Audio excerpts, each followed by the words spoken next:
C ನೆಗ್ಲಿಜೆನ್ಸಿಂದ accident ಆಗಿದೆ. Okay, ಅವರು accident ಆದಾಗ ಬಸ್ದವರು ಫಾಸ್ಟ್ ಹೋಗ್ತಾಯಿದ್ರು.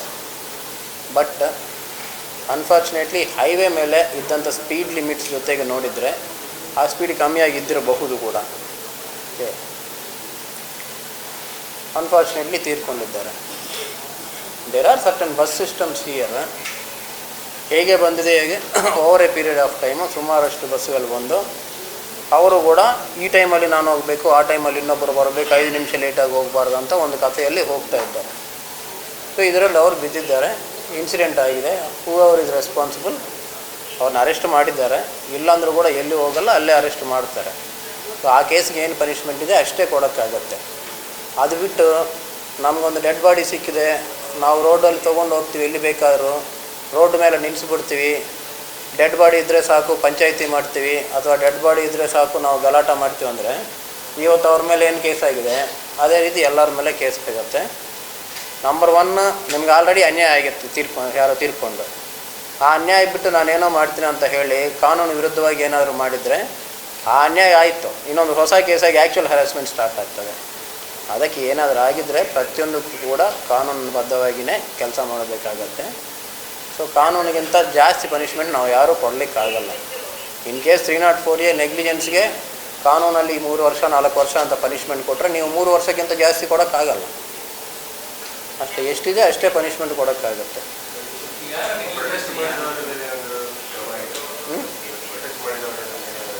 ಹೌದು, ಡೆಡ್ ಬಾಡಿ ತಂದು ರೋಡ್ ಮೇಲೆ ಇಡ್ತೀವಿ ಅಂದರೆ ಕೇಸ್ ಆಗಲ್ವಾ? ಹಾಂ, ಬರ್ತದೆ FIR. ಈಗ ಎಲ್ಲರ ಮೇಲೆ ಬಂದವರು ಎಲ್ಲರ ಮೇಲೆ ಹಾಕಿದ್ವಿ. 4-5 ಜನ ಹೆಸರು ಬಂದಿರಬೇಕು ನೋಡಿ ಯಾರಿದ್ದಾರೆ.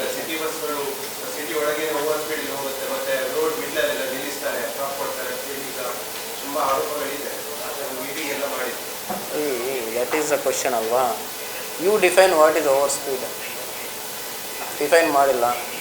ನಿಮಗೆ ಓವರ್ ಸ್ಪೀಡ್ ಅನ್ನುವಂಥದ್ದು ಅವರಿಗೆ ಓವರ್ ಸ್ಪೀಡ್ ಅನಿಸಲ್ಲ. ಯಾಕಂದರೆ ಓವರ್ ಸ್ಪೀಡ್ ಎಷ್ಟು ಕಿಲೋಮೀಟ್ರ್ ಅಂತ ಡಿಫೈನ್ ಮಾಡಿದ್ದಾರೆ, ಅದಕ್ಕಿಂತ ಕಡಿಮೆ ಇದ್ದಿರ್ತದೆ. So that is the problem ಅದಲ್ಲ. ನಮಗೆ ರೋಡ್ ಮೇಲೆ ಬೇಕಾಗಿದ್ದಕ್ಕಿಂತ ಜಾಸ್ತಿ ಇದ್ದಿರ್ತವೆ ಕಂಜೆಷನ್.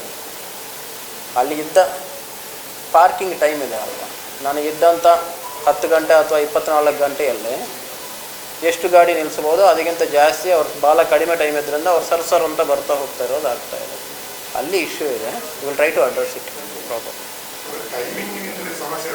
ಅದೇ ನಾನು ಅದನ್ನೇ ಹೇಳ್ತಾ ಇದ್ದೆ. ನೀವು ಕರೆಕ್ಟ್ ವರ್ಡ್ ಬಂದಿದೆ ನಿಮಗೆ, ಟೈಮಿಂಗ್ ಅಂತ ಹೇಳ್ತಾ ಇದ್ದೀರ. ಆ ಟೈಮಿಂಗಿಂದ ನಾನು ಆ ಟೈಮಲ್ಲಿ ಹೋಗಬೇಕಂತೇಳಿ ಎಲ್ಲಿ ಹೋಗ್ತಾ ಇರ್ತಾನೆ ಫಾಸ್ಟಾಗಿ, ಅದು ಪ್ರಾಬ್ಲಮ್ ಆಗಿದೆ.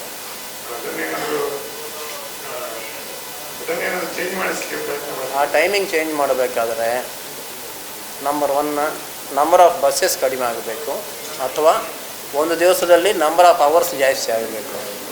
2 ಮಾಡೋಕ್ಕಾಗಲ್ಲ ಅಷ್ಟೇ ಅಲ್ವ. ನೀವೆಲ್ಲಿ ನಿಮಗಿದೆಲ್ಲ ಸೊಲ್ಯೂಷನ್ ಗೊತ್ತಿದೆ. ಇಲ್ಲಾಂದರೆ ಭಾಳಷ್ಟು ಜನ ನೋಡ್ತಾ ಇದ್ರು, ನಮಗಿಂತ ಸ್ಟಾಲ್ ವಾಟ್ಸ್ ಎಲ್ಲ ಮಾಡಿದ್ದಾರೆ, ಇಷ್ಟೊತ್ತಿಗೆ ಅದು ಸಾಲ್ವ್ ಮಾಡಿ ಬಿಸಾಕ್ತಾಯಿದ್ರು. ಇದು ಇವತ್ತು ನಾವು ನೋಡಿದ್ದಲ್ಲ, ನಾನು ಮೊನ್ನೆ ಕೂಡ ಅದೇ ಹೇಳ್ತಾ ಇದ್ದೀನಿ ಮಾತಾಡುವಾಗ. ನೀವು ಒಂದು ಇನ್ಸಿಡೆಂಟ್ ತೊಗೊಂಬರ್ತೀರಿ, ಈ ವರ್ಷ ಇದಾಗಿದ್ದು 7ನೇದು, ಇದು 7th death which has happened this year. But we go only for that because ಅದು ರೋಡ್ ಮಧ್ಯದಲ್ಲಾಗಿದೆ, ಎಲ್ಲರೂ ನೋಡಿದ್ದಾರೆ. ಓಕೆ, ಪ್ಲಸ್ ಬಸ್ಸಿಂದ ಆಗಿದೆ, ನಮ್ಮ ಓನ್ ನೆಗ್ಲಿಜೆನ್ಸಿಂದ ಆಗಿದಂಥದ್ದು. ಒಬ್ಬನು ಹೋಗಿ ಮೊನ್ನೆ ಹೊಡೆದಿದ್ದಾನೆ, ಡೈರೆಕ್ಟ್ ಮೀಡಿಯನ್ ಹೊಡೆದುಬಿಟ್ಟಿದ್ದಾನೆ. ಯಾವ ನಶೆಯಲ್ಲಿ ಹೊಡೆದಿದ್ದಾನೋ ಹೊಡೆದಂಗೆ ಗೊತ್ತಾಗಲಿಲ್ಲ, ನಿದ್ದೆಗಾನಲ್ಲಿ ಹೊಡೆದಿದ್ದಾನೋ. ಸೊ ಅದಕ್ಕೇನಿದೆ punishment? So we are not bothered about it. 7 fatal accidents this year.